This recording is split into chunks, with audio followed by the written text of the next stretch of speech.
Syiratal lazina an'amta alaihim, jejak cahaya para kekasihnya. Setelah ruh memohon agar ditunjukkan jalan yang lurus, datanglah penjelasan lembut dari langit. Syiratal lazina an'amta alaihim, yaitu jalan orang-orang yang telah engkau beri nikmat atas mereka. Kalimat ini adalah penegasan bahwa jalan lurus bukanlah jalan asing yang belum pernah dilalui. Ia telah ditempuh oleh para pencinta terdahulu, oleh para nabi, para wali, dan arifin billah. Maka ruh yang berjalan di jalan ini tidak melangkah sendirian. Ia mengikuti jejak-jejak yang telah bercahaya. Dalam pandangan tasawuf, orang-orang yang mendapat nikmat Allah bukanlah semata yang hidup dalam kemudahan dunia. Nikmat yang dimaksud adalah nikmat ma'rifat, kenikmatan mengenal Tuhan. Mereka adalah ruh-ruh yang telah menanggalkan dunia, menembus hijab diri, dan menyaksikan kehadiran ilahi dalam segala. Maka ketika ruh memohon untuk mengikuti jejak mereka, ia sejatinya sedang meminta kepada Allah, bimbing aku agar bisa merasakan cinta seperti yang mereka rasakan. Para sufi menekankan bahwa jejak para kekasih Tuhan tidak selalu tampak indah di mata manusia.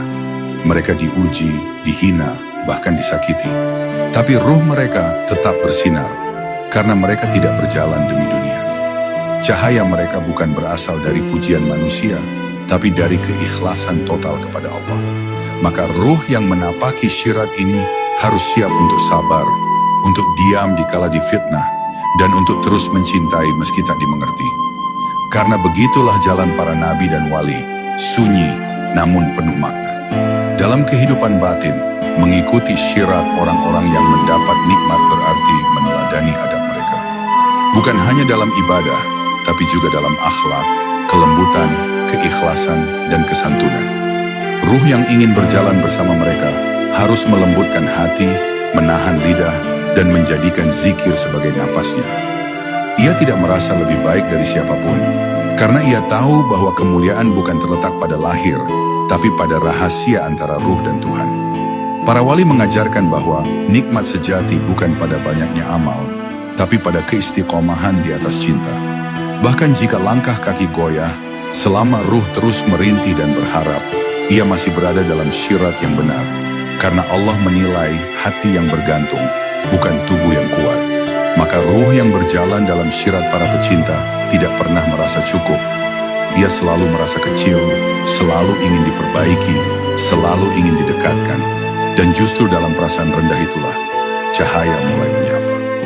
Dalam setiap generasi ada ruh-ruh yang mendapat nikmat seperti mereka. Mereka mungkin tak dikenal, mungkin tak tampil di mimbar, tapi wajah mereka sejuk, kata-kata mereka ringan, dan kehadiran mereka menenangkan. Ruh yang sadar akan syirat ini akan mencari mereka, mencintai mereka, dan belajar dari mereka, meski hanya lewat diam. Karena bagi seorang salik, cukup mencintai para kekasih Allah, sudah termasuk bagian dari nikmat yang diminta. Maka bab ini adalah pengakuan cinta dan harapan. Ruh memohon untuk dimasukkan dalam barisan kekasihnya, untuk ikut menapaki jalan cahaya yang pernah dilalui para nabi dan wali. Ia tahu jalannya berat, tapi ia juga tahu bahwa Allah tidak akan menolak ruh yang tulus ingin bersama mereka. Dan dalam doa ini, ruh menemukan kekuatan, bahwa ia tidak sendiri, bahwa telah ada jejak, dan bahwa Allah lah yang akan mengantarkannya sampai di ujung cahaya.